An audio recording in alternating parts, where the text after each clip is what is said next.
지금 저 헌법재판소 앞에 저희 YTN 법조 취재 기자들 이승현 기자, 이종원 기자가 지금까지 취재한 내용을 전해드리기 위해서 준비를 하고 있습니다. 자, 두 기자 연결됐으면 두 기자를 불러보겠습니다. 이승현 기자 나오세요.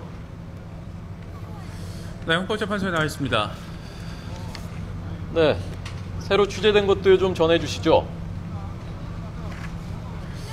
네, 9시에서 10시 사이에는 일단 재판 시작 전인 만큼 헌법재판소 주변에서 이 진보와 보수 단체들의 맞불 집회가 계속 진행이 됐습니다. 일단 현재 바로 앞은 지금 교통이 통제되고 있고요.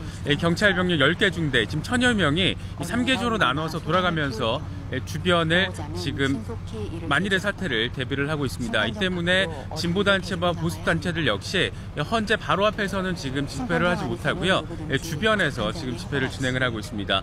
지금 잠시 뒤면 재판이 시작되기 때문에 당사자들, 그러니까 청구인과 피청구인 측 당사자들이 지금 재판정으로 들어가고 있습니다.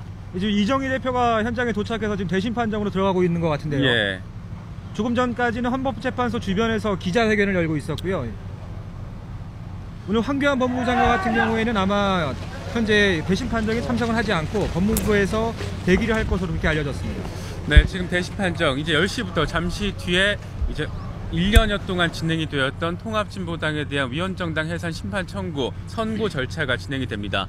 화면 보시는 것처럼 이정희 대표가 조금 전에 이 대신 판정으로 들어갔습니다. 황교안 장관은 오늘 직접 참석하진 않을 것으로 알려졌습니다.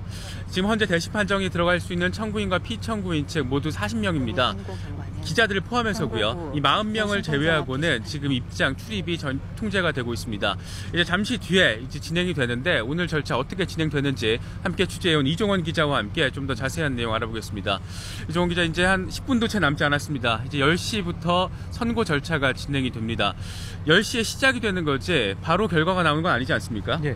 지금 이 헌법재판소 1층에 있는 대신 판정 모습을 보고 계시는데 보시는 것처럼 앞에 있는 재판정 자리는 텅 비어 있습니다. 이제 재판관 9명이 입장하는 대로 오전 10시부터 이 선고 절차가 시작이 되고요. 다만 10시 시작하는 대로 바로 통진당의 운명이 결정되는 건 아니고 먼저 이 오늘 결정에 이르게 된 어떤 배경과 이유를 설명한 뒤에 이 박한철 소장이 한 10시 반쯤에 이 주문을 읽을 것으로 이렇게 알려져 있습니다. 네, 일단 지금까지는 한 30분 안팎에 모든 절차가 마무리될 것으로 전망이 되고 있습니다. 충분한 판결 이유, 요지를 설명한 뒤에 이제 주문 결과를 말하는 이른바 미괄식으로 오늘 선고 절차가 진행이 될 것으로 보입니다. 과연 어떤 식으로 진행이 될지가 지금 초미의 관심사인데 일단 한 3가지 경우의 수가 있지 않습니까? 이것 좀 한번 하나씩 짚어볼까요? 네, 먼저 이 각하, 기각, 인용 이렇게 3가지 정도 예상해 볼 수 있겠는데요. 일단 각하는 이 청구 자체가 부적합하다고 판단하는 것만큼 1년 동안 지금 심리를 이어왔기 때문에 오늘 현재는 기각 아니면 인용 결정을 내릴 것으로 보이고요. 이 정부의 청구를 기각할 경우에는 통진당의 정당 활동은 앞으로 계속 유지가 되고 다만 인용될 경우에는 통진당은 오늘 선고 즉시 이 해산 절차를 밟게 됩니다. 예. 일단 뭐 형식적인 절차상으로는 선관위의 신고 절차가 들어가긴 하지만 일단 통합진보당의 위헌성이 판명이 되는 것만큼 이 결과에 따라서 즉각적인 해산이 된다면 바로 해산이 되는 거고요. 기각이 된다라면 정부 측이 기각이 되고 통합진보당은 계속해서 정당 활동을 이어갈 수 있는 겁니다. 일단 지금 재판관이 9명입니다. 9명의 성향에 따라서 선고 결과에 대한 전망이 가능하다라는 분석도 나오고 있지만 이 부분은 좀 더 지켜봐야 될 것 같고요. 이 9명 가운데 일단 3분의 2가 찬성을 했을 경우에 해산이 될 수 있는 거겠죠? 네, 그렇습니다. 이 현행법에 따르면은 재판관 9명 중에서 7명이 평회에 참석한 상태에서 6명 이상의 재판관이 찬성을 해야 이 정당 해산 절차를 밟게 되어 있는데요. 이 때문에 이 재판관들의 어떤 성향에 따라서 성향을 분석하면서 이 선고 결과를 예상하는 그런 분석들이 좀 많았었습니다. 이 대통령이 3명을 재판관을 지명하게 돼 있고 대법원장이 3명을 지명하게 돼 있고요. 또 이 여야 정치권에서 3명을 지명하게 돼 있는데 이 때문에 보통 이 통상적으로 한 6명 정도는 보수 성향이고 2명 정도는 진보 성향이고 1명 정도는 중도 성향이다. 이렇게 그런 일반적인 분석이 많거든요.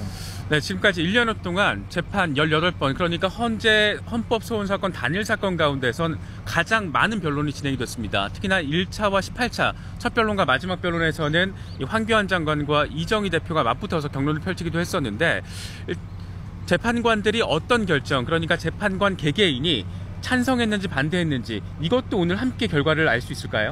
네, 그렇습니다.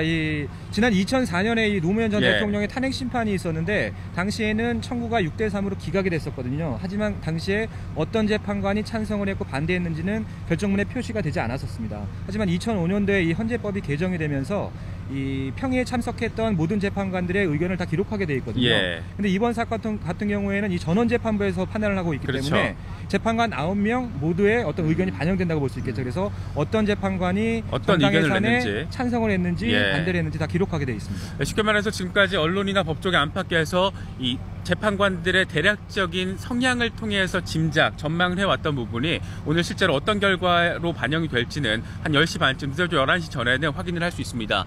이제 10시부터 박한철 소장의 입장, 이 간단한 멘트를 시작으로 오늘 1년여 동안 진행되어 온 통합진보당의 위원정당 해산 심판 청구 사건의 선고 재판 절차가 진행이 되게 됩니다. 여러 가지 의혹들, 그러니까 18번의 재판 과정에서 17만 쪽 분량의 증거 자료가 제출이 됐고요. 이 와중에서도 굉장히 다각적인 의혹들이 추가로 제기가 되어 왔습니다. 여기서 쟁점을 좀 간단히 짚어볼 필요가 있을 것 같습니다. 크게 말해서 통진당의 목적 그리고 활동, 이 부분이 과연 대한민국 헌법에서 규정하는 민주주의에 어긋나는지, 이 부분이 오늘 재판관들이 여러 가지 쟁점 중에서 가장 우선시 할 것으로 현재 상황에서는 볼 수 있겠죠? 우리 통합진보당이 이런 목적과 활동이 우리 예. 헌법에 위배되는지가 이 오늘의 쟁점인데요. 쉽게 얘기해서 북한과 어느 정도 연계성을 갖고 있느냐를 오늘 헌법재판소가 판단하게 됩니다. 예. 이 목적 부분에서 보게 되면 이 통진당의 이 당원과 당규를 보면 이 진보적 민주주의와 민중주권을 가치로 내걸고 예. 있거든요. 근데 이 부분이 법무부 입장에서는 우리 헌법에 기재된 이 자유민주주의와 국민주권에 위반된 이 헌법에 위배된다는 그렇죠. 입장인데, 통합진보당에서 물론 이 북한과의 연계성을 부정하고 있고요. 이 목적 측면에서 보면, 활동 측면에서 보게 되면 이 아로 사건이 대표적인데요. 이석기 의원 사건처럼 이 아로의 활동이 이 통합진보당 전체의 활동으로 볼 수 있을 것인지, 아니면 이 개별 구성원의 일탈 행위로 볼 것인지, 여기에 따라서 오늘 이 판단 기준이 될 것 같습니다. 예.